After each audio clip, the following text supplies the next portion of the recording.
¿Qué tal? Saludos, muy buenas noches. Bienvenidos a ViaVs, lunes 19 de septiembre. Ramón Villares, presidente do Consello da Cultura Galega, moi boa noite. Hola, boa noite. Bueno, por empezar por unha pregunta faciliña, que é a cultura galega? Pois a cultura galega é aquela que históricamente fixeron os habitantes que aquí viviron e que ten moitas expresións. É dicir, é o noso modo de ver o mundo, a nosa cosmovisión.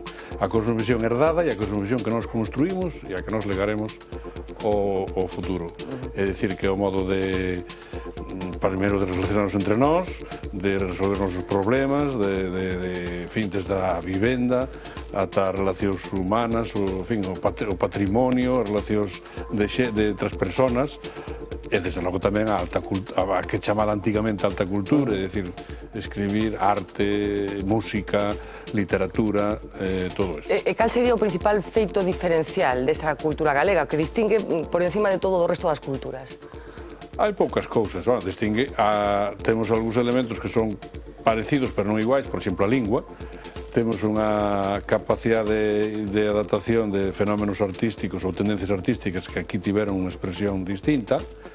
Logo tense dito que se caracteriza por un certo saudosismo, humorismo, lirismo. Creo que isto quizás é excesivo como caracteres nacionais, que eu non creo moito neles, pero sí que se podemos individualizar algo, eu entendo que o modo de ver o mundo dos galegos e o modo que diríamos con un risco que é un pouco a según, non? Que é un certo relativismo positivo, non un relativismo destructivo, non?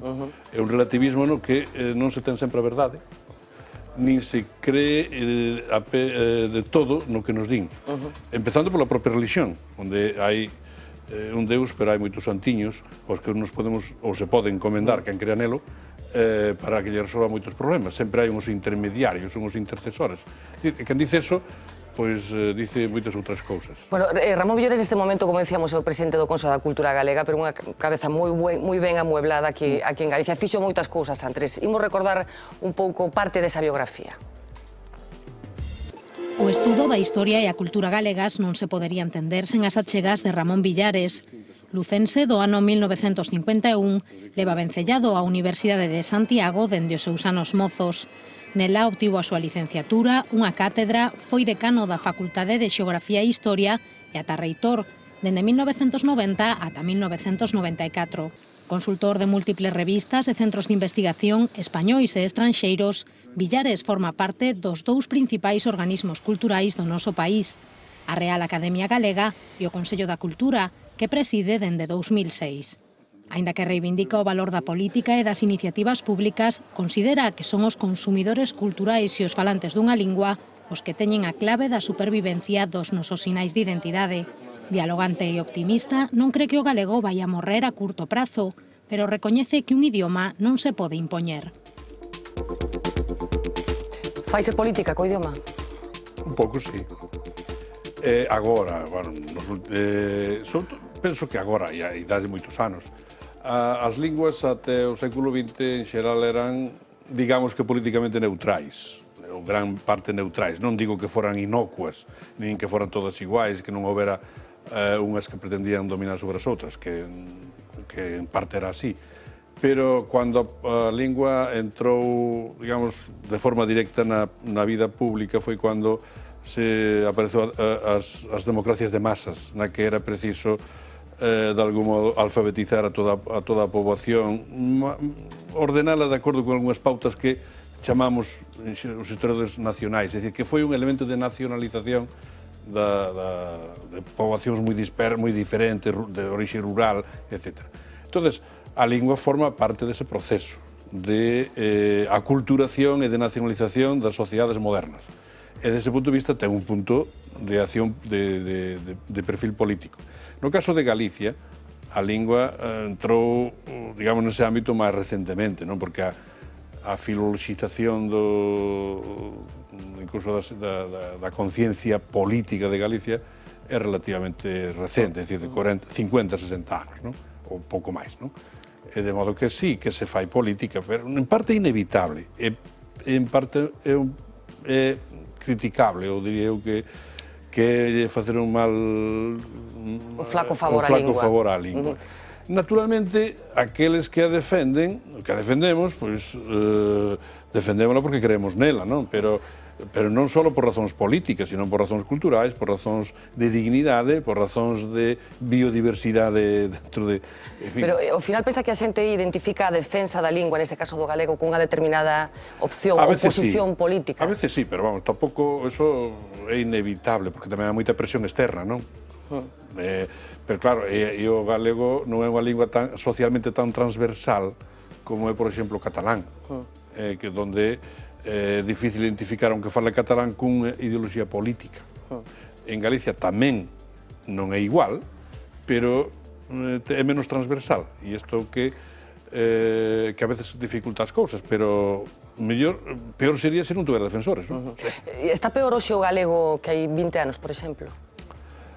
Non, eu creo que, imos ver, hai 20 ou 30 anos non estaba, hai 30 anos que está no sistema educativo, que hai editoras realmente dignas de tal nome. Había antes algunhas, pero moi pouquiñas. Hoxe hai, incluso hai xente que estima que é excesivas, que hai casi 40 e pico nomes de editoras, de casas editoriais. Non había medios públicos en galego, e os que houberan galego antes eran fruto da pulsión individual de grupos, a xeración Nós, ou a Monteira de Lugo, ou a Nosa Terra, das Irmandas da Fala, de modo que eu creo que hoxe a lingua está mellor que hai 30 anos. Agora, relativamente a como evoluciona todo o resto das culturas e como influyen os novos medios, as novas tecnoloxías, novos medios de comunicación, pois claro, hai trens que corre o perigo de perderlos. Isto non se pode negar, non? De modo que, e sobre todo, hai unha certa, digamos que hai un certo decalaxe, hai un gap entre xeracional, entre xente nova e xente maior, no que a xente maior, incluso estadísticamente, se ve que emprega o galego, que o fala, que o lee, máis ou menos, e que o entende, e xente nova que o entende perfectamente, que o pode ler perfectamente, pero que en cambio fala moito menos. Bueno, contábamos nese vídeo que foi reitor da Universidade de Santiago entre os anos 90 e 94. En que cambiou a universidade e os universitarios nestes anos? Bueno, pois cambiou un asunto fundamental, que daquela a universidade ainda estaba instalada na convicción de que podía cambiar o mundo. Hoxe, incluso vese nos movimentos estudiantis, é máis difícil, ou vexo que é máis difícil que pensen eso. Logo, cambiou en que se fixo, ao menos en España, moito máis un centro de investigación volcada cara a investigación que non a formación de profesionais con destino a ocupar postos, pois, eu que sei, pois de profesor de ensino secundario, de abogado do Estado, de notario, ou de xuiz, etc. Ou de médico. É dicir que a universidade sigue facendo eso, pero hoxe fai moitas outras cousas. Creo que é moito máis plural, no sentido de seus obxectivos, non? É menos vinculada a esa situación. Pero, na esencia, sigue sendo o mesmo. É dicir, é un lugar onde hai que investigar, e onde hai que producir coñecemento, e onde, ademais, os usuarios cambian todos os anos e adquiren unha experiencia. E esa experiencia, Marcos, de por vida. Falase moito da mocidade de agora. Percibe vostede que é diferente a mocidade nestes intres tan complicados nos que estamos vivindo e os que estaban na universidade cando vostede era reitor? Non podría decir así. Creo que a mocidade de hoxe, por unha parte, é unha mocidade moi solidaria, quizá máis solidaria que antes, máis atenta ao medio ambiente, por exemplo, máis atenta ao pacifismo, máis atenta a valores que antes se vinculaban quizá por vía da religión ou outros ámbitos, pero ao propio tempo tamén en algúns aspectos é máis volcada a resolver o seu problema individual e menos comunitaria políticamente. Ten menos presión e menos vocación de intervir, digamos, na vida política, e ten máis vocación de intervir, eu diría que na vida social, na vida cultural, pero dun modo que pode ser aquí, pode ser sendo Médicos Sin Fronteiras, pode ser indo a Bolivia a traballar nun campo, pode ser indo a China ou a Vietnam, é dicir, que mudaron bastante algunhas cousas. E ten sentido que haxa en Galicia 3 universidades e 7 campus? Si podemos pagalos, sí. Podemos pagalos? Hasta ahora podemos, pero non hai nada eterno. En España houve universidades que hoxe non hai, e apareceron outras que non se pensaba, que non se esperaban. De modo que isto é a situación na que estamos. Creo que no momento en que se fixeron, o que podemos, eu son da opinión que se pode discutir ou se pode facer de outro modo, pero que coa lei LRU que se aprobou por parte do Partido Socialista no ano 1983, non era doado rexir unha demanda de estudos universitarios que se estimaba que podía chegar a casi 100.000, como efectivamente chegou en Galicia cunha estrutura universitaria como aquela. Entonces, era inevitable. Podemos facer de outro modo. E digo podemos porque eu, en parte, participei neso, en que eu recibín o legado que non fixen, pero, en fin, non me quero poñer á marcha, non? Por outra parte, isto, salvo o País Vasco, onde se mantivo unha única universidade, pero con moitos campos, que era un modelo que se predicaba para Galicia, e probablemente tivera sido mellor, non? Pero iso xa está. En Andalucía, en Cataluña, en Valencia, en Castela, a proliferación das universidades foi grande. De todas formas, as universidades o que importa non é un número, o que importa é calidade, non? En Estados Unidos hai máis universidade por habitante que en España, non? Pero claro, hai unhas cuantas que coñece todo o mundo, ao que lle gustaría ir, ou que lle gustaría ser profesor ali, ou alumno, ou que sexa, e hai moitas, hai 1.000 ou máis de 1.000, que non coñece casi ninguén. No mes de xuño, creo que foi, presentaban un documento que se titulou Reflexión estratégica sobre a cultura galega, creo que foi no mes de xuño unha especie de libro verde, vendeuse así sobre o estado da cultura galega. Representa o 2,5% do Produto Interior Bruto do país, a pesar de que moita xente ten unha percepción equivocada. Por axustar un pouco, representa máis que, por exemplo, o sector pesqueiro, que sí que temos moi incorporado ao noso DNI. Que se está a facer mal para que haxa a sensación de que a cultura é algo prescindible, sobre todo en momentos de crise? Bueno, iso é un mal endémico, porque non é un mal solo noso, non? Porque a cultura, en principio, considerase que en parte é aquilo que sobra, non? Ou aquilo que se pode prescindir. Pero xa a cultura, reivindicamos nese documento, e eu reivindico personalmente que non é, desde logo, un floreiro nin un algo que poida reducirse a un poeta, a un pintor e a un escritor, senón que xa a cultura é unha industria, está no tecido productivo, é un sector que crea emprego, como se dice nese documento e acaba de recoller. Entonces, a cultura hoxe reivindicamos que hai que tratala como cualquier outro sector. Fixo nese documento, perdón que interrumpe, unha metáfora que me parece moi acertada, que dixo que temos moito hardware e que ora falta o software. Abusouse do hardware? Sí. Fixeronse moitas tonterías a base de facer cousas externas que o mellor non tiñan contida. Eu digo que as cousas, cando hai un boquete e ven auga, a auga entra polo boquete. É dicir, todo o que se fai é porque se pode facer. Entón, planificar dun modo ilustrado todo aquilo que se pode facer, pois é inviable. Imaginemos, a cidade de Brasilia, unha cidade feita aberta en 1960, é dicir, inaugurada en 1960. É dicir, hai 50 anos que foi construída. Inicialmente estaba pensada por dous grandes, un enxeñeiro, Lúcio Costa, un arquitecto, Niemeyer, dúas figuras mundiais. Iba a ser un modelo de cidade racional, etc. Logo, a forza dos feitos, desfixou quase todo aquilo. Queda a esplanada, quedan os ministerios, queda o planalto, queda un pouco a distribución, pero... Entonces, non podemos planificar todo. No caso dos equipamentos, pois é evidente que se pode facer un auditorio e se pode inaugurar por parte dun alcalde ou dunha forza política que despois se presenta ás eleccións e pode presentar iso como un resultado eficaz. E os veciños consideran que iso estuvo ben, porque iso temos nós un auditorio, non teñen os do outro pueblo, pois ten lógica. Outra cousa é que creo que abusamos dos contenedores. Desde as vilas até a cidade da cultura. Abusamos dos contenedores. Isto, además, estatísticamente se ve que Galicia está por riba da media española en contenedores, en oferta, e está por debaixo da media española en usuarios.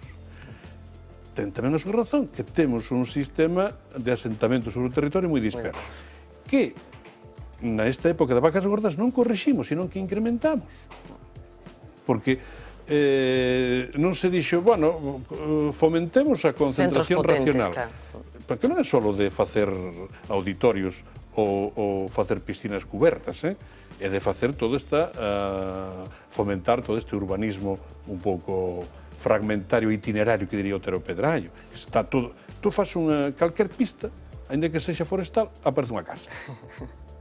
Non é que se faiga antes unha planificación e depois se faiga a pista e logo se faiga un urbanismo racional. Pois o que pasa co urbanismo pasa tamén con eso. Pero para eso está a administración, para corregir esa tendencia, que non poden fomentar a administración. Estamos nós, porque claro, que só falta comparar. Non fai falta máis que casi pasar a Asturias, xa vemos o tratamento do espacio moito máis integrado, máis armónico que en Galicia ou en Portugal.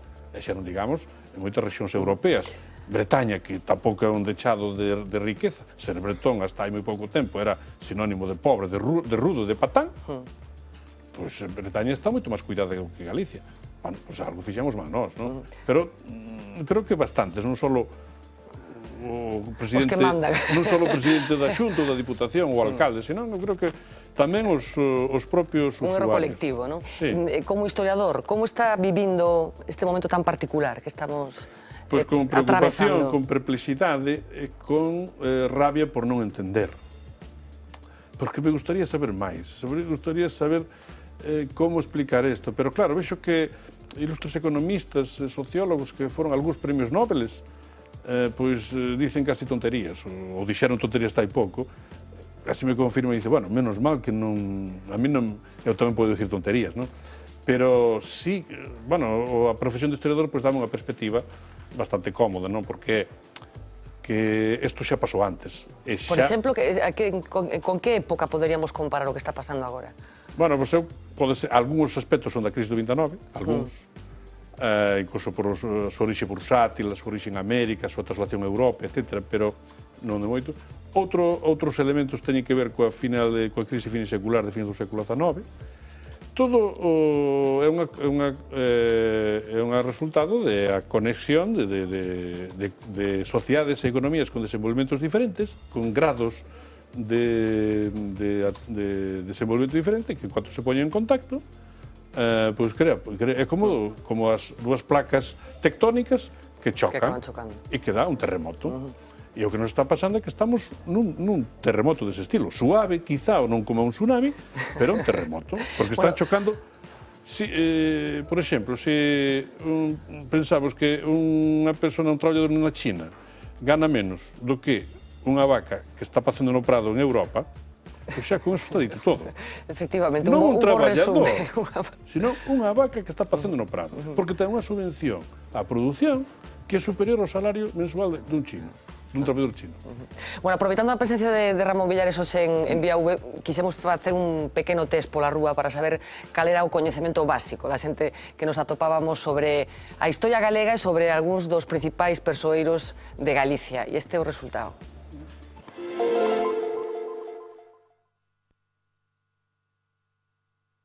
Eu creo que foi a separación con Portugal. Un deles a creación da Torre de Hércules, pode ser? Por favor, Jenny, non me metas presión. Pois así recente, por exemplo, o Estatuto de Autonomía. Que ganara la izquierda unas elecciones autonómicas. La de Padrón, ¿cómo se llama? Rosalía. María Pita de Brogan. Castelao. Me suena, pero no sé de qué ahora, la verdad. No le suena, estás mintiendo. No. Escritor tamén, non? Diego Selmírez. Tampouco. Claro, un importante persoeiro da cultura galega. Sé que es algo también de literatura, pero ni idea. Castelao, hombre, ¿quién va a ser Castelao? Sí, escritor galego. Bueno, también estaba ahí muy implicado en muchos movimientos culturales y políticos. Creo que foi unha heroína local, non? La de la estatua de María Pita. Tío, María Pita luchó contra los ingleses, estuvo ahí, fue una mujer valiente. No se hizo pasar por hombre, pero fue en plan como si fuera un hombre a salvar la ciudad. Tampouco. Foron como unha asociación de persoas que participou nunha guerra. Sí, en contra do poder feudal instaurado en Galicia. O estudiei no seu día, sí, tamén. No seu día. Bueno, un pequeno exemplo das cousas que nos atopamos pola rúa. Por certo, cal foi a barbaridade máis grande que escribiu un alumno corrixendo vostede un exame? Bueno, non me acordo moito, pero... Por exemplo, un concellal de Santiago que era regionalista do século XIX, que era Tarrío, poñer que fora Santiago Carrillo, o primeiro concellal regionalista de Santiago. Como exemplo podía valer, non? E outros así parecidos, non? Os alumnos, non, bueno, barbaridades, non é unha barbaridade. Eu creo que o que sí se observa, comprobei no outro día cun pedagogo que fixo unha enquisa con estudantes tamén, ou que se fixo eco dunha enquisa con estudantes de física, que hai moita tendencia a repetir as ideas recibidas e que é menos sensible o estudante á innovación do que parece. En parte por precaución, porque non sabe si, dicindo cousas que sexan un pouco rompedoras, pode ter problemas á vista do profesor ou da calificación. Eu entendo eso, non? Entón, tende a ser un pouco conservador, aínda que despois sexa moi moderno, moi radical na súa vida privada, non? Pero a xente en xeral, cal é o nivel de coñecemento da historia que manexa a xente? Esa enquisa que acabas de demostrar non é rematadamente mala, É dicir que o coñecemento de que sabía que era moitos María Pita, ou Castelao, ou algún Xelmírez, os irmandiños, a mí pareceme razonablemente boa, Hai que ter en conta que bueno, fixemos moitas enquisas en moitos países sobre isto, non? Por exemplo, recordo unha que se fixo hai uns 10 ou 15 anos en Francia, coñecer a Juana de Arco tiña un 12 ou un 13% de coñecemento na poboación, non? E cando se fixo hai pouco, os personaxes máis ilustres de España ou de Portugal, salían os últimos, salía o rei, en Portugal é Salazar. Se hoxe se fai hoxe, a mellor salía Cristiano Ronaldo ou Mourinho. Claro, iba a preguntar un pouco por eso, un pouco frustrante para un historiador que personaxes interesantes de peso. Neste momento, por exemplo, se facemos esa enquisa, seguramente Belén Esteban é coñecida por todo o mundo, e xente non é un pouco frustrante para a xente... Bueno, é frustrante desde o punto de vista personal, pero eu entendo, É dicir, que isto... Porque iso é o que expresa o modo de constituir esta sociedade, cales son os seus valores culturais, etc. Eu non estou de acordo con eso, pero teño que explicarme por que sucede. Si estamos nunha democracia de masas na que todas as persoas son iguais, todos os votos son iguais, entonces hai unha certa banalización da cultura. Entonces, unha frase de Belén Esteban é o mesmo que unha frase do presidente do goberno. Non digo que teña tanta importancia despois, porque logo ainda existen mecanismos de representación, en fin, que cortan todo eso. Pero tendeu a haber unha banalización.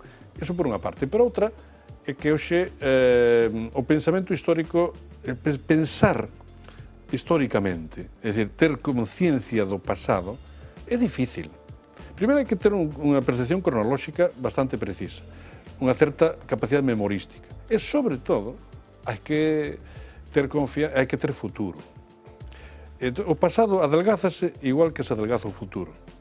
Canto menos futuro, menos pasado. O sea, o menos, porque a historia realmente comezou a ser tal, non a descripción de reis e tal, no século XVIII, cando se empezou a distinguir claramente entre pasado e futuro. Cando se puido pasar da historia religiosa, que era só unha profecía, vai pasar isto, pero era unha profecía religiosa, hasta que se liberou a historia e o pensamento occidental desa profecía e digo, non, podemos pensar en facer isto, non vai pasar isto, podemos facer, por exemplo, un cambio de goberno, podemos facer unha revolución, e non virá o xuizo final e resolverá isto. Entón, isto que foi unha conquista da Ilustración, pois hoxe está un pouco en dúbida.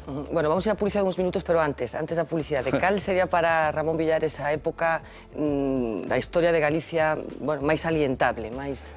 Eu creo que a máis brillante foi a época de Xelmírez. O século, do Manuel Murguía chamáballe el siglo de Xelmírez, o século XII. Realmente É discutible porque fixo cousas que marcaron moito Galicia, pero o século XII foi cando Galicia era quasi centro, e non era periferia. Bueno, Xelmírez, o século XII en Galicia, enseguida lle preguntamos ao resto dos invitados cale para eles ese momento histórico relevante da historia de Galicia, pero como decía, será despois de uns minutillos de publicidade moi pouquiños. Volvemos enseguida.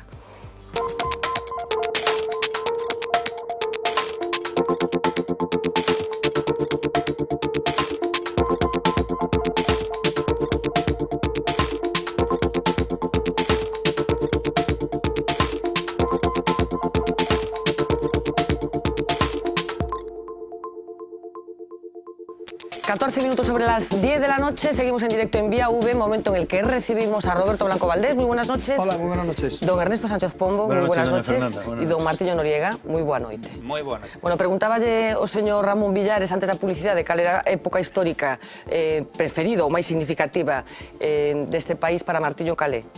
Bueno, eu aí son un pouco miope, non? Ao mellor, aquí o señor don Ramón Villares ten outra perspectiva, non? Eu quedome ca época cultural e política e da reivindicación das irmandades e da xeración nos anos 20 e 30 que, bueno, fatalmente foi trucada co alzamento. Eu creo que foi un dano colectivo importante para este país. Don Roberto?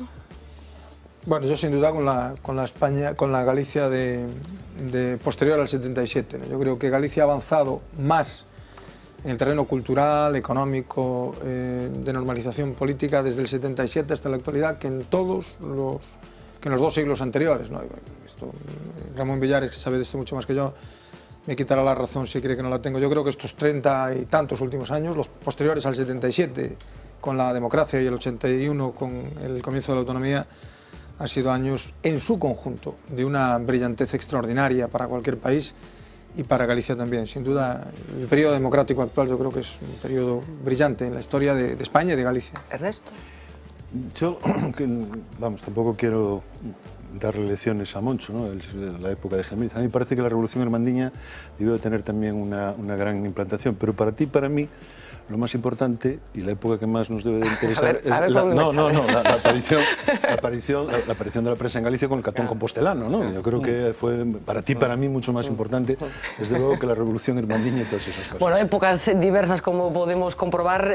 Queríamos aprovechar la presencia de Ramón Villares, que, como decíamos, fue rector de la Universidad de Santiago, para escuchar las opiniones de los 3 rectores actuales de las 3 universidades gallegas sobre asuntos diversos. Este fin de semana leíamos a las páginas de La Voz de Galicia un poco los lamentos de los 3 responsables de las universidades gallegas al respecto de la situación económica de estos centros educativos, pero nosotros también los cogimos y nos han dicho esto.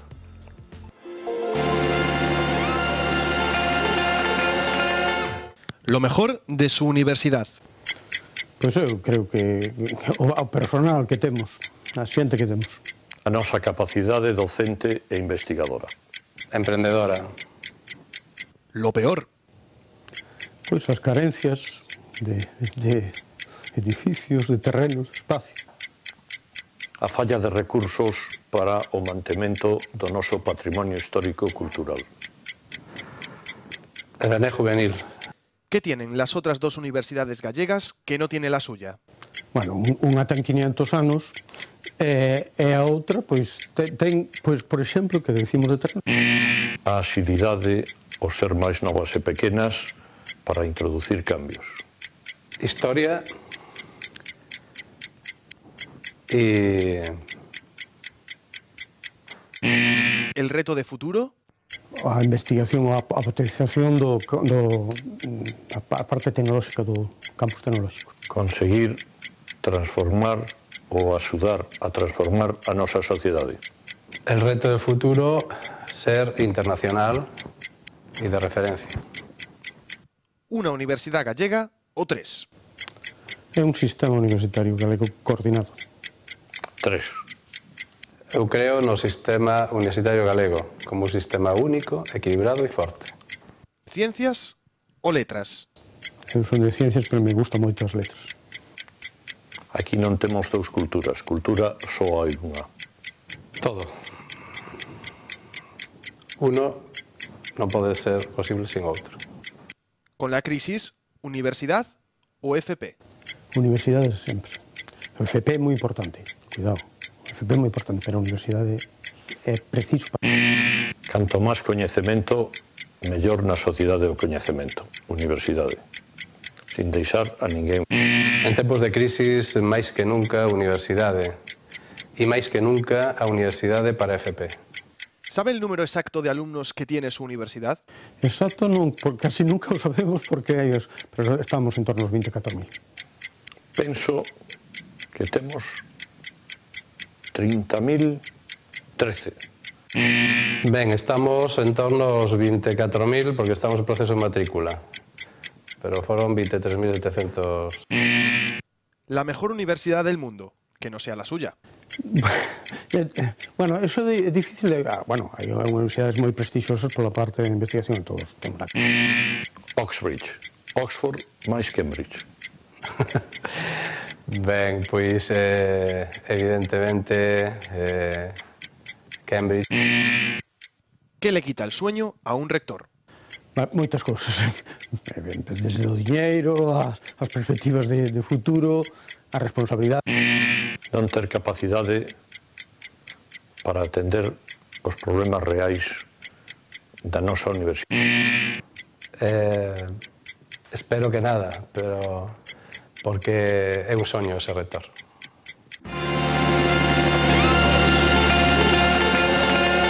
Bueno, nuestro vis a vis con los rectores de las 3 universidades gallegas y bueno, hay un debate encima de la mesa que tiene que ver con el hecho del papel que tiene que jugar la universidad. Ramón Villares, ¿ha habido demasiado titulitis o la universidad tiene que estar por encima de todo? No es malo que la gente vaya a la universidad, ya sé que no es malo, pero sí se ha abusado de la universidad como recurso educativo. A universidade é unha riqueza, é formar capital humano que é o máis difícil de conseguir na sociedade. O que sucede é que é caro manter ese nivel e logo temos que ver tamén que medida o sistema universitario responde ou non debe responder ás demandas sociais inmediatas. Hai dúas tendencias, unha que dice no, a universidade ten que servir para que o tecido laboral, o mercado laboral, teña lugar onde reclutar os seus traballadores dunha forma directa, e hai outra que dice no, as universidades deben ser centros de formación crítica, de investigación, de ter destrezas fundamentais que logo na vida se poden ir mudando. Eu son máis ben da segunda opinión que non da primeira, dentro do meu eclecticismo, pero máis ben da segunda. En todo caso, os títulos son importantes en sociedades que non teñen, que están moi habituadas a definir a xente polo que son e non polo que fan. É dicir, cando Tocqueville foi a América, en 1830 e tantos, xa se sorprendeu de que ali os xefes das fábricas comesen no mesmo comedor que os traballadores. E chegou a unha conclusión moi singular que dixo, en Europa hai menos diferencias económicas, pero unha gran diferencia cultural. Ser un nobre e ser un plebeio é unha diferencia extraordinaria. En América hai moitas máis diferencias económicas, hai xente moi rica, en 1831, xente moi pobre, pero en cambio as diferencias culturais son moito menores. Temos que escoller modelo. E nos, o titulitis ven un pouco de ser unha sociedade de nobreza. Bueno, la educación, como saben, está sobre la mesa desde hace ya un tiempo como consecuencia de la crisis económica a la que nos enfrentamos y prácticamente a diario aparecen voces opinando sobre lo que hay que hacer con la educación. La de hoy fue la de Esperanza Aguirre, que puso en cuestión el sistema gratuito de enseñanza. Lo que hay que cambiar es la necesidad de gastar. Para explicarnos claramente, si la educación es obligatoria y gratuita en una fase, a lo mejor no tiene que ser obligatoria y gratuita en todas las demás fases. Aquí tenemos el ejemplo de la educación en Madrid. Los profesores, mejor dicho, los sindicalistas, el Partido Socialista, Izquierda Unida, los indignados, los del 15M y los de la Ceja, dicen que no les parece bien que en vez de 18 horas de clase se den 20 horas de clase, dentro de una jornada laboral de 37. Bueno, pues eso es una manera de ahorrar que tenemos que asumir. Bueno, Ernesto, ¿qué nos parece la propuesta de Esperanza Aguirre? De alguna forma introduce casi el copago en la educación también. Las propuestas de Esperanza Aguirre a mí siempre me gustan y siempre me apasionan. Además lo dice la presidenta de una comunidad de Madrid, que hace poco tiempo dijo que había que ampliar la plantilla de los policías en 16.000 o en 18.000. y la presidenta de una comunidad donde el alcalde de esa ciudad se ha gastado lo que no tenía, y eso nunca mejor dicho, lo que no tenía, en tratar de optar a unos Juegos Olímpicos en 3 ocasiones con una insistencia tremenda y tal. La señora Aguirre, hubo un momento en que a mí, no sé a ti, pero a mí me hacía cierta gracia, ¿no? Lo que pasa es que ahora ya me ha dejado de hacer gracia, y sobre todo cuando habla con una cuestión tan, yo creo, con la que hay que andar con mucho tacto, como es la de la educación, como es lo de las universidades. Yo creo que esta es una apuesta social. Si queremos tener futuro, si queremos hacer una apuesta de futuro, tenemos que invertir en educación. Si queremos, o como hay que invertir en sanidad, si no queremos que se nos muera la gente. Yo creo que este es un problema de saber qué es lo que queremos realmente. Queremos educación, queremos futuro, queremos que el mañana, que este sea un país que no tenga los problemas, por ejemplo, que tiene hoy, que sea todo mejorable y todo eso. Hagamos una apuesta por la educación y hagamos una apuesta por el futuro. No lo queremos, hagamos una apuesta por la policía y hagamos una apuesta por los Juegos Olímpicos, que es muy fácil, y además aplaude mucho, y va la gente allí, y aplauden a los Juegos, y vienen los atletas, y lo televisa todo el mundo, ¿no? Yo creo que es un problema de apuesta, y es un problema de decisión. Y después es un problema, yo creo, también el de Esperanza Aguirre, de respeto hacia un colectivo profesional. Creo que esta señora, el colectivo profesional no ha juzgado la labor de esta señora, que podría juzgarlo en cualquier momento. Me parece que es una falta de respeto de esta señora, que viene insistentemente diciendo lo de las 20 horas, que sabe ella que miente, y de las 17 horas y las 20 horas y los funcionarios y no sé qué más. Es decir, yo creo que ha llegado el momento probablemente de tomarse la cuestión de la educación y la cuestión de la formación de la gente con un poquito más de rigor, de verdad. Roberto. Bueno, lo cierto es que ella dice, ha llegado el momento de pensar si los demás niveles tienen que ser obligatorios y gratuitos. Ya no son ni obligatorios. La enseñanza primaria y secundaria es obligatoria, pero no es obligatoria la enseñanza universitaria, y la enseñanza universitaria no es gratuita. Claro, pero parece que se deduce que tendría que ser mucho más cara de lo que es, se deduce lo que dice, ¿no? Que sea más elitista, ¿no? Hace una élite. Yo estoy convencido que lo que quiere decir Esperanza Aguirre no es lo que yo voy a decir ahora, estoy absolutamente convencido, y por tanto podría apostar a que en este tema Esperanza Aguirre y yo no estamos de acuerdo. Pero a mí no me parecería mal que en el nivel de la enseñanza universitaria, creo que sería más justo y que sería más solidario que en el nivel de la enseñanza universitaria el precio de matrícula se acercase más al precio del coste escolar, de manera tal que los estudiantes, hijos de familias que tienen más dinero, paguen más, y que los que no tienen dinero no paguen absolutamente nada. Es decir, yo creo que sería mejor que la universidad fuera un poco más cara y que hubiera más becas. Yo creo que sería más solidario, que sería más justo, que sería socialmente más justo que el sistema actual, en donde el individuo que gana, el hijo de un individuo que tiene una renta de 180.000 euros paga la misma matrícula que el individuo que tiene que su padre tiene una renta de 30 y tantos mil. Sería más justo acercar el precio de matrícula al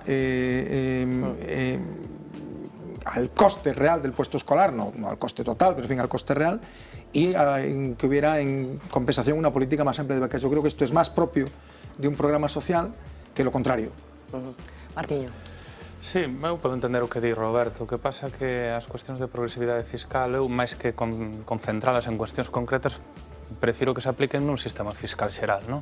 Eu creo que se hai un sistema fiscal verdadeiramente progresivo, pois a xente xa aporta o que ten que aportar en base a renta, e logo ten os mesmos dereitos a hora de poder optar os servicios públicos.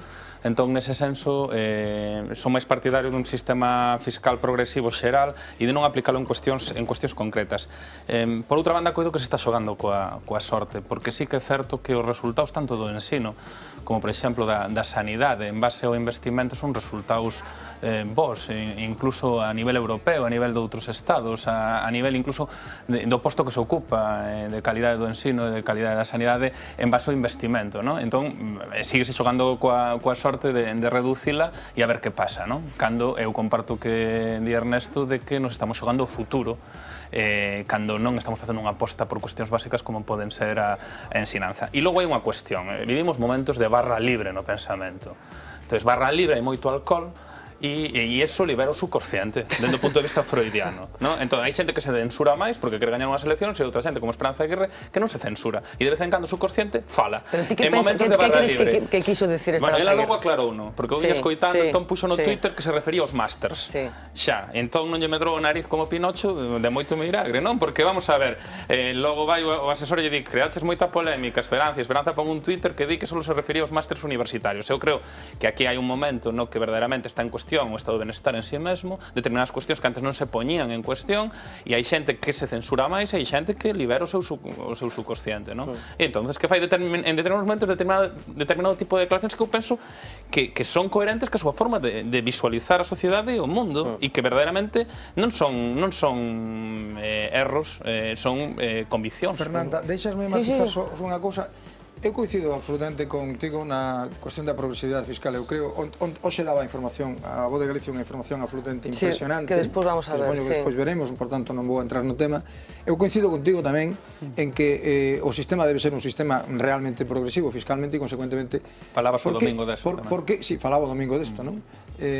Por que me refiro especificamente á universidade? Porque mentras que hai servicios nos que o principio que tú aplicas é absolutamente indiscutible, porque a demanda é unha demanda transversal, os servicios de transporte, os servicios sanitarios, a demanda é transversal, igual todo o mundo demanda sanidade con evidencia da súa renta. Sin embargo, no servicio público universitario a demanda está en grande medida en función da renta. É dicir, non é certo que entre os fillos dos traballadores haxa o mesmo número de estudantes universitarios que entre os fillos das clases medias. É dicir, é radicalmente distinto ao porcentaxe, e por eso sería xusto que en servicios concretos e en relación con servicios concretos se mirase se é máis solidario establecer a política de gratuidade é unha política que en determinados momentos é absolutamente insolidaria. As autopistas, bueno, pois mire, se hai un tramo de autopista que resulta que ten un número determinado de usuarios e resulta que a poñemos gratuita para eses usuarios, hombre, pois non ten moito sentido porque se vai a pagar con cargo a impostos, de tal maneiro que, bueno, isto é un pouco mismo, é dicir, que a demanda de servicio universitario está moi segmentada por clase, como é. Dejadme que haciendo una llamada para ver qué ha pasado en un acto que tenía lugar esta tarde-noche en Madrid, un acto que las crónicas cuentan ha contado con un seguimiento masivo. Gonzalo Bareño, corresponsal parlamentario de La Voz de Galicia, muy buenas noches. Hola, buenas noches. Bueno, fue la presentación de la biografía de Mariano Rajoy en Confianza. ¿Cómo fue el acto, Gonzalo? Bueno, el acto fue, como decías, multitudinario, desde luego. Y bueno, llamarle biografía puede resultar algo excesivo, pero bueno, es un libro de memorias de Rajoy y desde luego para lo que ha servido es para comprobar que la posibilidad real de que Rajoy acceda a la presidencia del gobierno pues ha borrado cualquier signo de discordia en el PP. Ahora todos son admiradores, todos son marianistas, e incluso en la vida civil también el número de admiradores ha crecido notablemente, hay una representación amplísima del mundo del empresariado, de la cultura y hasta de la farándula también. Bueno, un poco qué imagen quiere transmitir Rajoy en esta biografía. Bueno, Rajoy quiere transmitir un poco su imagen de siempre, su imagen de una persona sensata, de una persona normal, que no se mete en él mismo. Durante la presentación de hoy pues ha querido demostrar pues que en este momento está en un momento de serenidad y de tranquilidad. Y la verdad es que él mismo reconoce que su obra, pues quien espere que haya detalles concretos de su programa de gobierno, pues va a salir muy decepcionado. Y la verdad es que viéndolo, pues es así. Rajoy se limita a retazos de lo que ha sido su vida, de su vida personal y de su vida política, sin entrar ni siquiera ahí en demasiados detalles. Y hoy, tanto en el libro como hoy mismo, pues lo que ha ensalzado son valores como la moderación, la concordia y la unión, pero desde luego no ha dado ni el más mínimo detalle de cuál va a ser su programa de gobierno. Bueno, ha estado José María Aznar en esa presentación. Un poco cómo ha sido el encuentro entre los dos.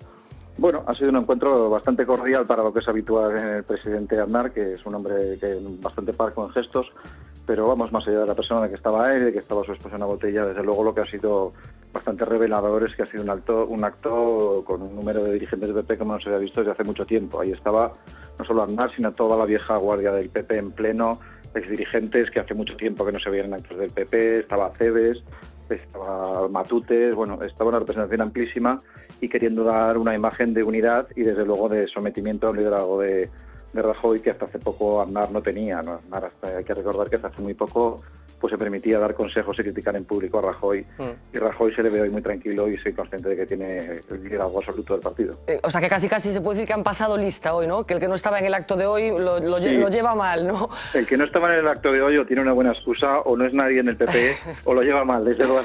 ¿Y a quién echaste en falta a alguien tú? Bueno, no es la cuestión de ver a personas concretas, desde luego se veían a dirigentes, eran muy significativos, evidentemente había algunas ausencias de algunos presidentes autonómicos que evidentemente tendrían su propia agenda política. Pero sí era relevante, por ejemplo, ver que estaba, pues incluso se han hecho presencias que significan mucho, como la de Rita Barberá, que últimamente le había reprochado al propio Rajoy, pues se la ha visto conversando con él, bien, ha sido toda una representación y desde luego el acto ha sido multitudinario y bueno, muy significativo, ¿no? De que todo el mundo empieza a dar por hecho que Rajoy va a ser presidente del gobierno. Pues muchísimas gracias, Gonzalo, por esta crónica de urgencia desde Madrid. Buenas noches. Buenas noches. Bueno, Martiño, parece que todo el mundo da por hecho que Mariano Rajoy va a ser el próximo presidente del gobierno. Sempre me toca falar do libro de Rajoy. A última vez que estive aquí falouse tamén do libro. A próxima vez traes o teu propio libro, así xa falas do teu libro. Bueno, entón xa aparecerei un verano, non? Veño a falar do meu libro. Non, eu creo que Rajoy está ubicado nunha posición cómoda, na que non vai adquirir ningún compromiso e iso nunha sociedade normal pois sería un descrédito e un demérito, non? É dicir, exixiríaselle a un candidato de goberno pois que expuxera cales son as medidas que vai adoptar, cales son os compromisos en concreto, polo menos as liñas, non? E eu penso que ele está ubicado na evasiva e na administración da ventaxa, porque ao contrario, os compromisos nestes momentos non cotizan nada na bolsa de valores porque a xente non os cree. Entonces, en ese sentido está ubicado nas evasivas, non? Ou en un certo nihilismo, non? Entón fala de cuestións humanas, de confianza, de cuestións así máis subxectivas. Claro, hai unha película dos Coen na que le preguntan ao protagonista quen é ese grupo e ele dice, son uns nihilistas. E cala e dice, non hai nada máis peligroso que uns nihilistas, non? Pois vivimos neste nihilismo no cal non se especifican ningún tipo de liña de goberno. De todas formas, como personaxe histórico que está a punto de converterse en Mariano Rajoy, que tipo de personaje histórico vai ser? Non o sei, porque ainda non está, si gaña, como parece, está por ver o que vai facer, non? É dicir, que o xuicio aí sería moi aventurado. O que sí que podo decir é que decidirse a facer un libro, coa axuda que fose, pero decidir a facer un libro, pois forma parte desta, digamos, posta en escena, desta campaña con vistas ás eleccións, que creo que desde o título hasta a presentación a todo eso tende a transmitir esa imaxe dunha persona da que se pode fiar a xente. El quere transmitir esa imaxe, non sei se eu non lín o libro, nada máis que eu follei, pero vou non ler, de todas formas, porque hai que saber con que nos goberna, que é o que pensa. Creo que é unha forma bastante intelixente de facer o que fan casi todos os líderes políticos, que é facer unha biografía laudatoria de si mesmo, case geografía, en momentos electorais. El fai unha cousa un pouco distinta, é dicir, contando un pouco a súa vida e o que el pensa, máis ou menos. Lamento defraudarte, pero inda que leas un libro non vas a ver o que pensa Mariano. É imposible. Pero iso é unha forma de pensar, xa. É unha forma, sí, probablemente, pero non o vas a ver, macho, non vas a ver.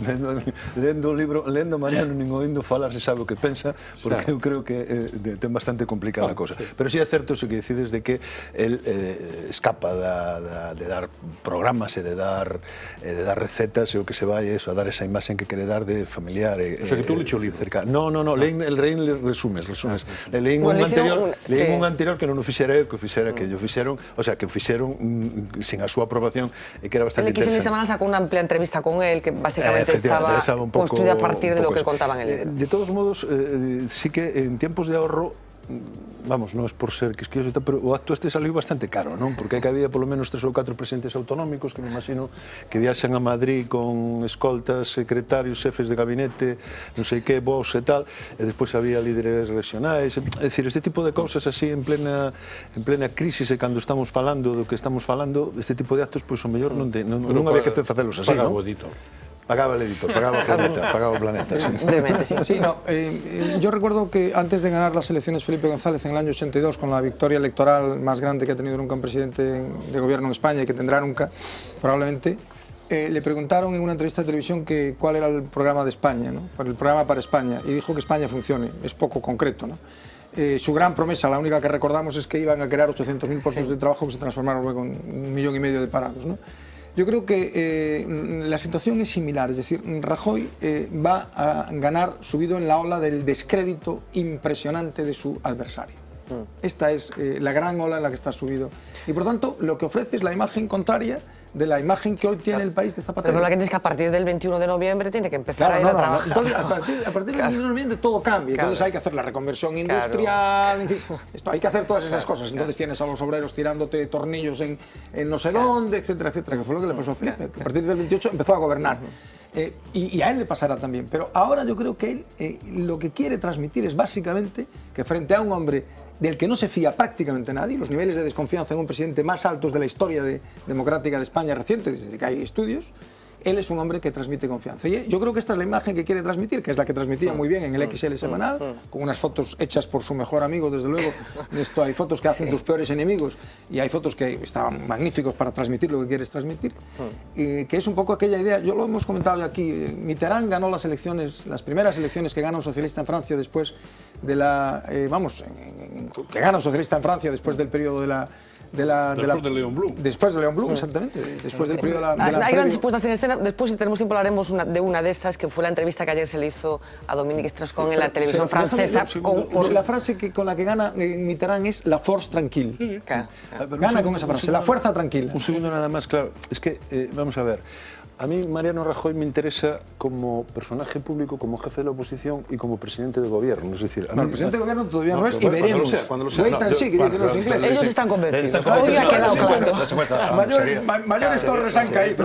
Sería una gran sorpresa. Gemelas incluso. Bueno, por eso digo, gemelas incluso. Esa imagen que quiere dar Mariano Rajoy de cercanía, de que se lleva muy bien, que lleva a las niñas al colegio. ¿De cercanía? Ah, no, te entendí de fricanía. No, de cercanía. Me parecía un poco excesivo. No, de cercanía. De que lleva a sus niñas al colegio y tal. A mí me trae sin cuidado. Si lleva a las niñas al colegio, se lo lleva el chofer. Me da exactamente igual. Yo lo que quiero con el país. Efectivamente. Y eso es lo que todavía no nos ha contado nada. Todavía no ha dicho que piensa hacer nada.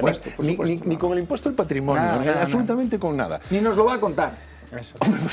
Ya lo verás. Entonces sí que seguirá insistiendo en todo, hombre, alguna cosa más dirá, pero seguirá insistiendo en esto, en que él es un hombre tranquilo, un hombre de buen talante, no sé cuánto. No, talante no creo que diga, la palabra talante no creo que la use. Talante no la empleará porque es una palabra que ya no se puede emplear.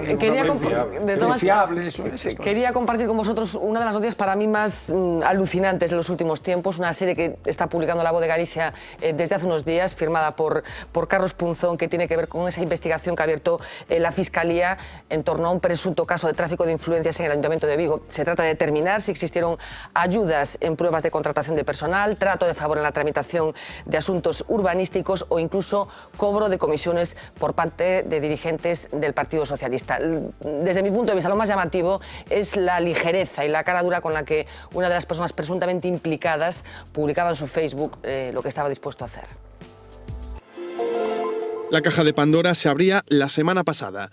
Las redes sociales le jugaban una mala pasada a Roberto Ballesteros, alcalde pedáneo de Bembrive, miembro de la ejecutiva viguesa del PSOE y funcionario de urbanismo en el concello olívico. Necesito la copia de solicitud de tu marido para enchufarlo un poco. Yo paso trabajos y asesoro un poco temas de licencias y me llevo una parte. Así que ya sabes, si quieres una buena comisión, todo lo relacionado con urbanismo, licencias de obras de apertura, revisión de casas, etcétera, y te llevas una parte. Se trata de correos electrónicos y decenas de conversaciones en Facebook hechas públicas por una compañera de candidatura del propio Ballesteros, en los cuales el alcalde pedáneo se ofrece a realizar gestiones urbanísticas a particulares, atender a peticiones para favorecer la contratación de conocidos o facilitar las preguntas de pruebas municipales.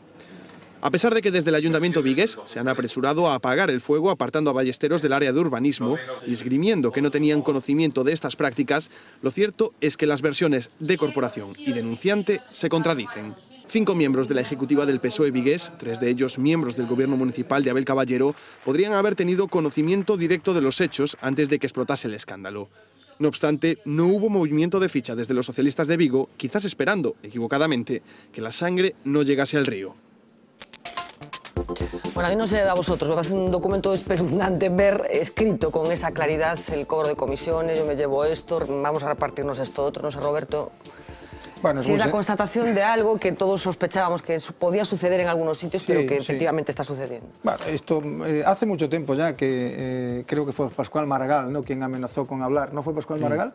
Quien amenazó 5%. De hablar del 3%, ¿no? Si quiere usted, lo dijo retando, hablamos del 3%. En el Parlamento lo dijo, además. Sí, en el Parlamento, una sesión pública del Parlamento, ¿no? Un escandalazo monumental.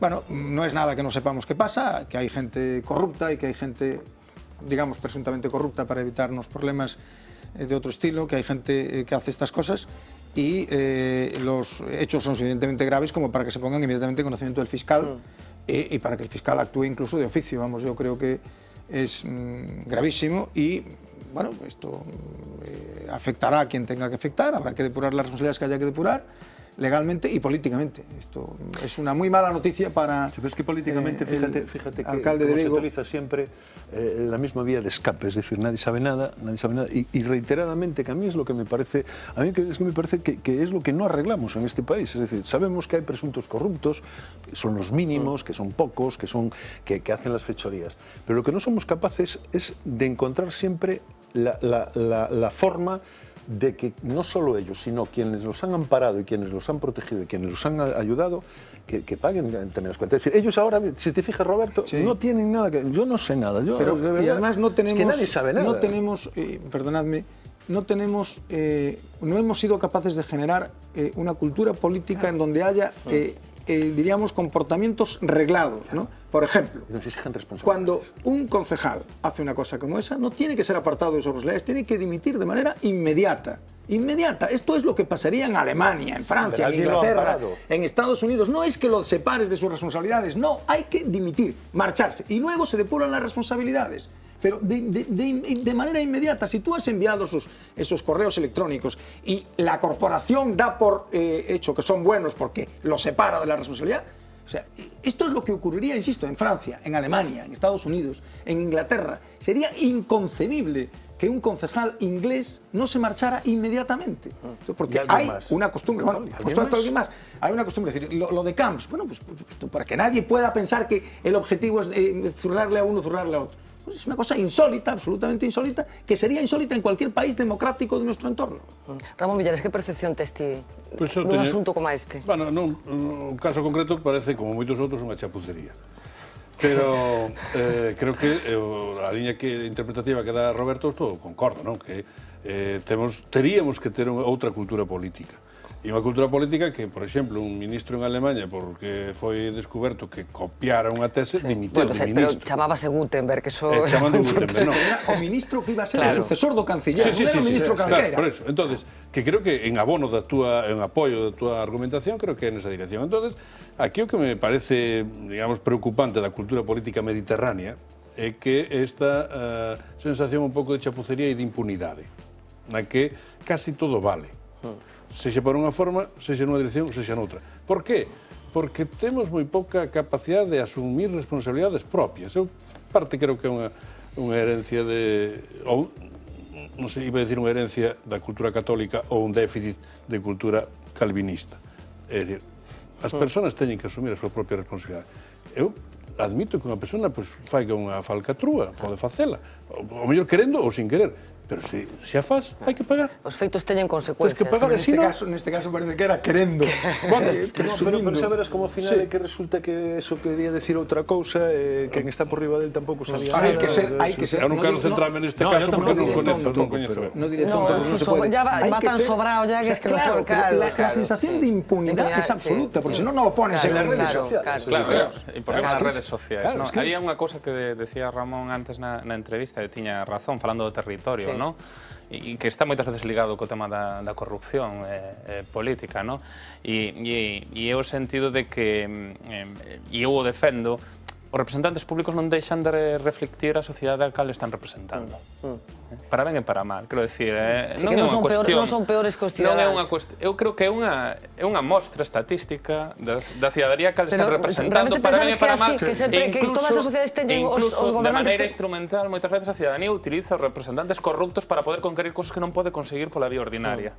Pero por esa regla de tres, todas as sociedades se merecerían de algún xeito os gobernantes que teñen, cousa que supoño que se botamos un pouco a vista atrás non é exactamente así, non? Non, simplemente eu falo dunha mostra estatística dunha foto fixa, non? É dicir, logo eu creo na vontade das sociedades para cambiar, non? E eu creo que este tipo de prácticas, evidentemente, con elas tolerancia cero, non? A mí o que me sorprende é a falta de vergoña incluso un pouco da práctica en cuestión e de que incluso empreguen as redes sociais para explicitala, non? Que no fondo xa distí, eu non falo moitas veces de moral, falo de ética, é dicir, unha falta de todo, de coordenadas éticas de todo tipo. E hai unha cuestión, moitas veces, incluso antes falábase do territorio, moitas veces este tipo de prácticas corruptas corruptas logo hipotecan o futuro das sociedades. Pero estamos falando, por exemplo, de prácticas corruptas en materia de urbanismo que logo acaban xerando guetos, falta de servicios, pelotazos urbanísticos que non teñen logo un desenvolvemento, hipotecando vida da xente. E aquí sí que non se exixe logo responsabilidades a posteriori, nin hai a práctica de decir, oye, que fixo este guisa urbanístico, que ahora estamos investindo en servicios sociais, en zonas verdes, en tal, que veña aquí que pague, non xa co seu patrimonio, senón co súa responsabilidade. Hai moito, aí sí que é unha xúdase dunha maneira bastante laxa. De todas formas, esa sensación de impunidad de la que hablaba Ramón Villares, lo cierto es que mirando un poco,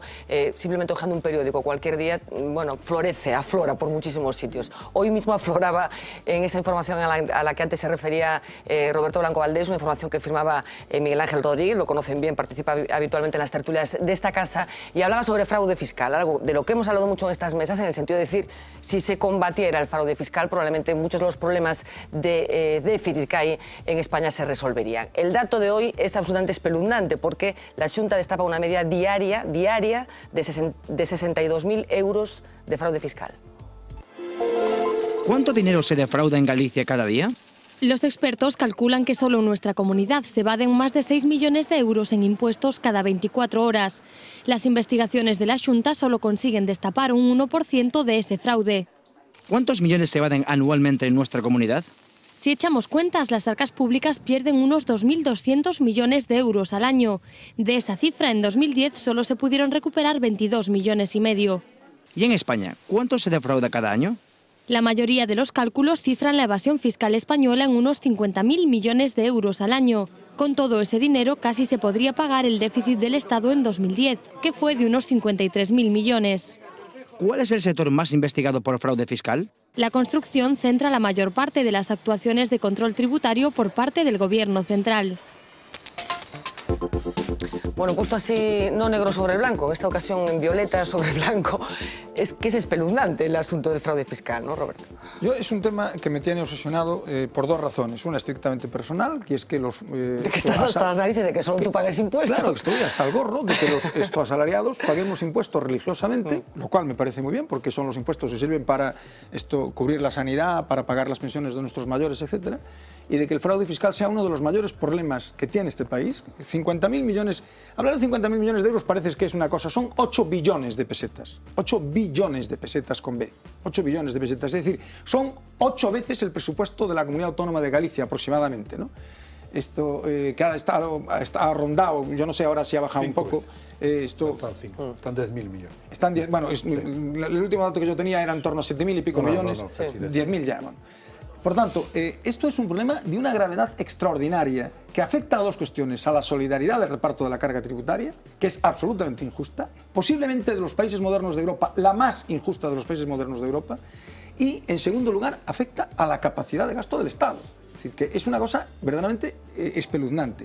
Claro, yo lo decía, si me permitís lo diré primero, felicitar a Miguel Ángel por el reportaje, que creo que es absolutamente magnífico y que contribuye muchísimo a poner en el primer plano un problema fundamental de este país. Lo decía ayer, y digo, que me permitís la inmodestia de la autocita, ayer en la contraportada de La Voz, haciendo referencia justamente a esto del impuesto. Hombre, el impuesto del patrimonio, los mejores cálculos es que se van a recaudar 1.000 millones de pesetas. Y ustedes han estado 8 años en el gobierno, como otros han estado antes, y no se ha hecho nada sustancial en la lucha contra el fraude fiscal, que debía de ser una prioridad política de este país, una prioridad absolutamente fundamental. Porque este es un impuesto, en España el sistema fiscal se mantiene sobre la base de un IRPF absolutamente insolidario y de los impuestos indirectos. Esto es una cosa demencial desde el punto de vista económico, desde el punto de vista moral, desde el punto de vista ético, es una cosa intolerable. Ramón. ¿Qué opinas sobre el fraude fiscal? No, opino que o fraude fiscal é porque se permite que haxa, non? Pero hai un resquicio que sempre vai haber, porque é difícil luchar contra o fraude. Técnicamente é imposible ser 100% todo. Agora, que nas sociedades mediterráneas, digamos, ou latinas, hai unha tendencia, non só en España, en Italia, xa non digamos, a practicar unha certa insolidaridade, é verdade. Por que sucede isto?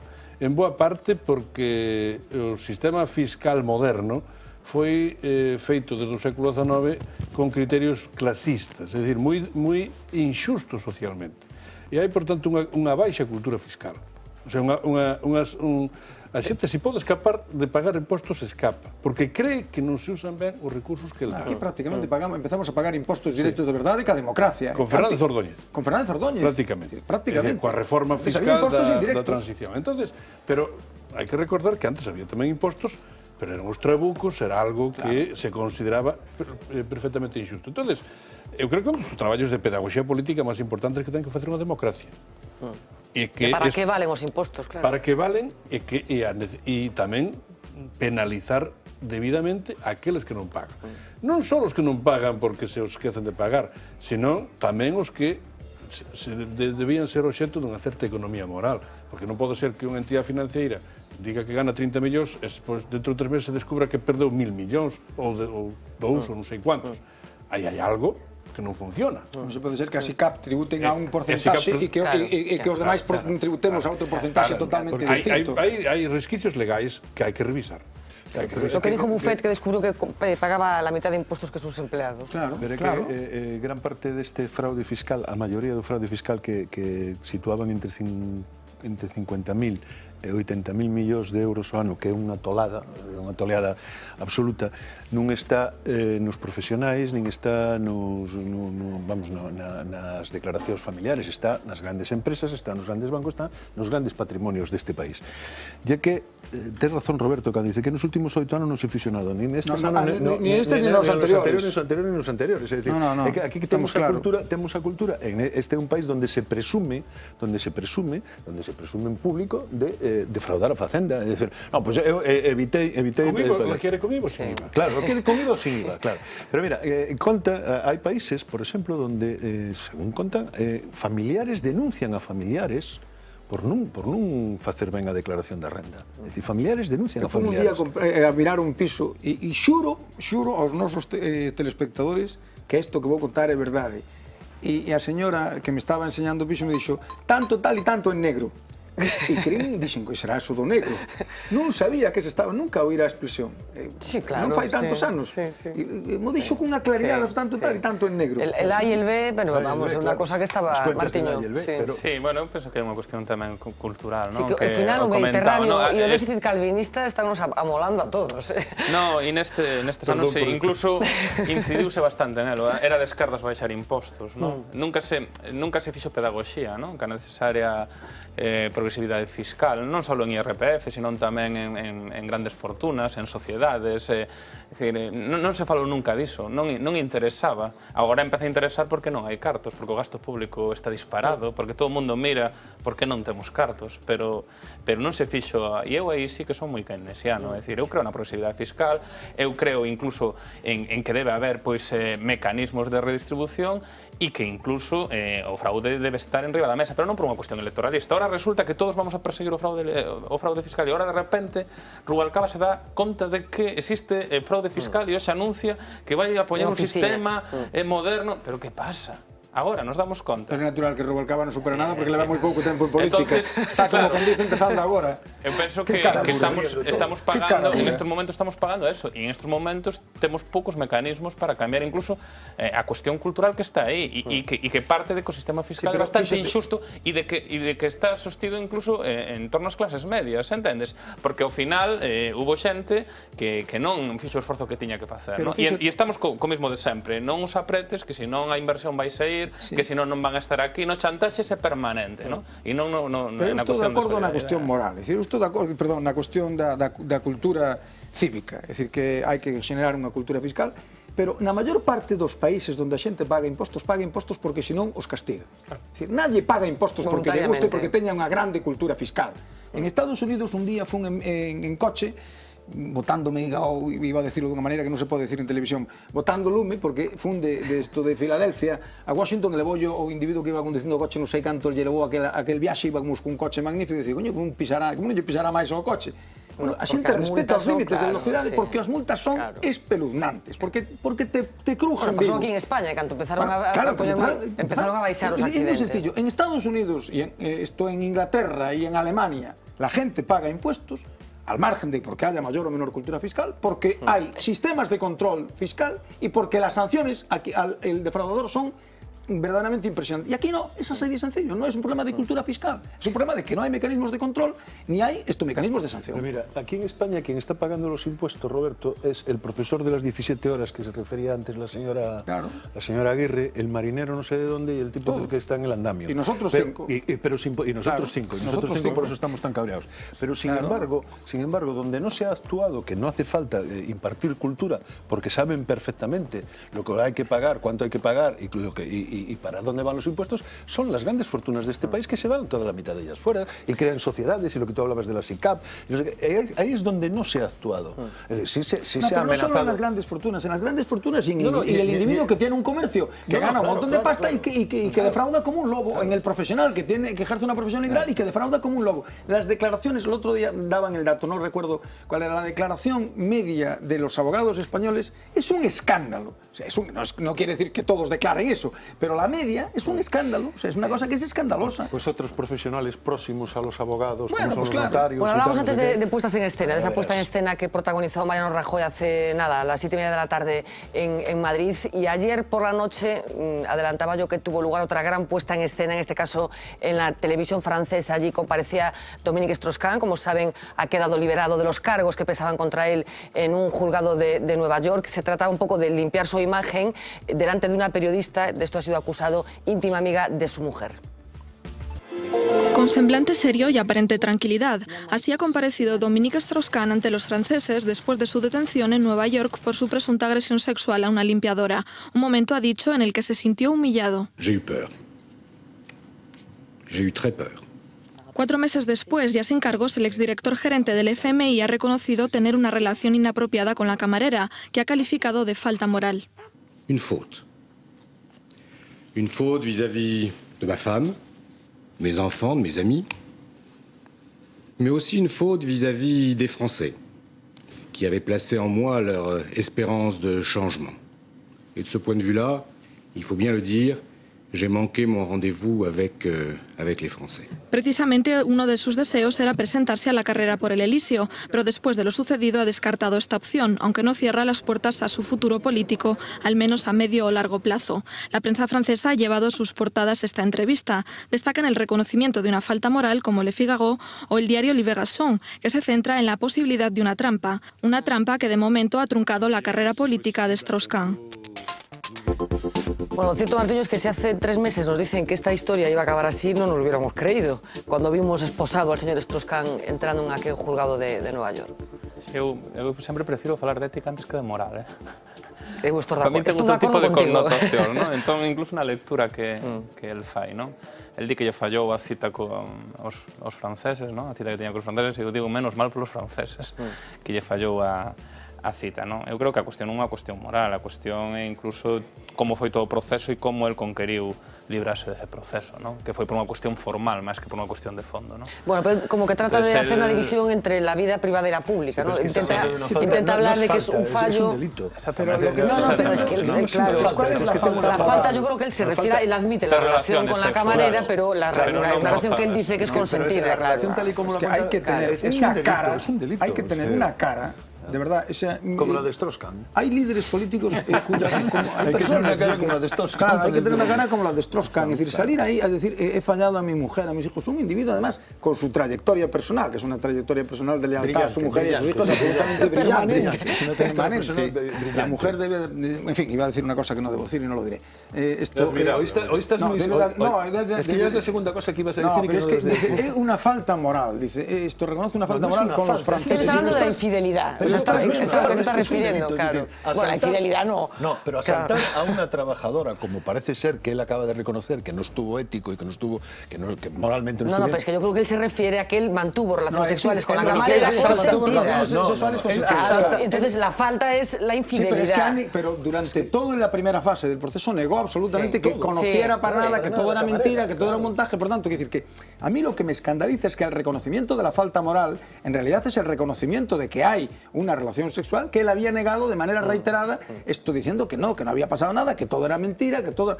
Es una cosa alucinante. Si no tuviera tanta pasta y no fuera esto, no hubiera podido contratar a tan buenos abogados, etcétera, etcétera, etcétera, seguro que no estaría haciéndole la entrevista. Que despierta un gran interés en la sociedad francesa.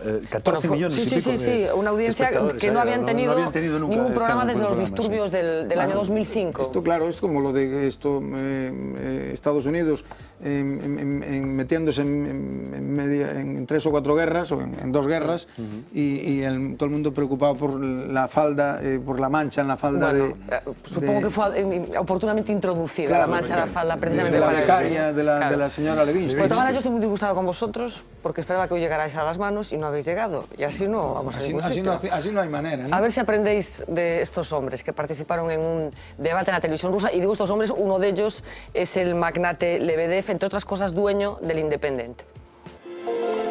Sergei Polonsky, un importante empresario ruso del sector inmobiliario. Este otro, Alexandre Lebedev, un multimillonario exagente del KGB y crítico del régimen ruso. Ambos participaban en un debate televisivo sobre la crisis cuando los ánimos empezaron a calentarse. Polonsky dijo a los otros invitados que tenía ganas de golpearles en la cara. Acto seguido pasó esto.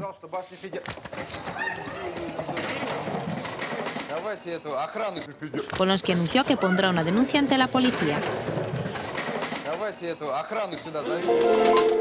Los ánimos en Rusia, yo no sé si esto de la agresión física entre los contendientes... Pues si nos traes a un exagente de la KGB lo hacemos, ¿eh? Sí, ¿no? Sí. Yo no sé si hay algo cultural en estas manifestaciones tan... Eu creo que o diñeiro, a riqueza repentina, que é un mal da Rusia actual. Un dos males da Rusia actual. Eran dos ricos, pero non é editor de periódicos, ¿eh? No, pero independen, además, estamos hablando de... Es una desgracia, algunas veces hacemos bromas, ¿no? Pero es una desgracia que un inmenso y gran país como Rusia, ¿no? La historia rusa es una historia dramática, ¿no? Realmente absolutamente dramática, porque ha tenido la inmensa mala fortuna de sufrir una de las grandes catástrofes del siglo XX, es terrible, ¿no? Y se ha recuperado, porque Alemania tuvo una gran catástrofe, pero fue capaz de salir en positivo, ¿no? Los rusos no, es como si después de la gran catástrofe te instalas en una especie de planicie de miseria terrible, ¿no? Bueno, pero esto de acabar a bofetadas sucede en las mejores familias, ¿eh? Bueno, sucede en las mejores... No, pero... Exactamente. Los japoneses que no han tenido esas cosas se llegan a damos un repaso por Parlamento. ¿Qué día sucede en las televisiones de este país? Que ya estamos muy próximos en determinados debates. Yo quiero unas bofetadas la siguiente vez. Me pones 3 de bofetadas. Hoxe ademais temos a sorte, eu teño a sorte que contamos con Ramón Villares, que é ilustre veciño de Teo. Se acabo bofetadas con él non me deixan entrar no pobo. Mira que tienes alcalde. Se chega a ir a Strauss-Kahn, aquí acabamos a bofetadas. Si traes a uno del KGB tienes seguro garantizadas las bofetadas. Hombre, si traes a Strauss-Kahn tienes garantizadas más cosas. Mejor 14 millones de audiencia. No tienes garantizadas más cosas. Mejor para ti que no lo traigas. Bueno, señores, un auténtico placer. Don Ramón, gracias por acompañarnos esta noite. Martiño, Ernesto, don Roberto. Regresamos mañana a partir de las 10 menos 20, como siempre, en directo. Les dejo con los titulares del día. Sean felices.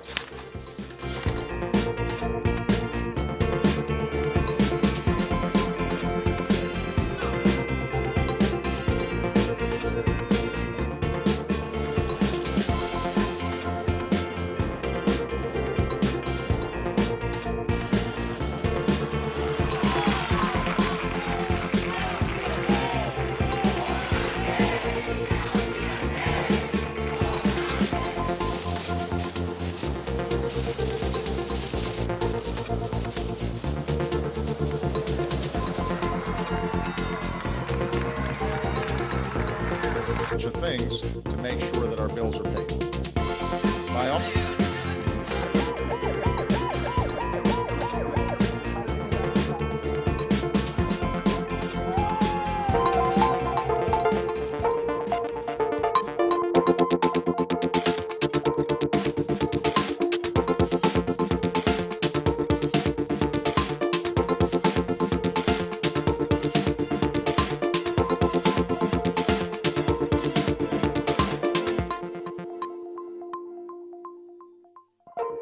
Thank you.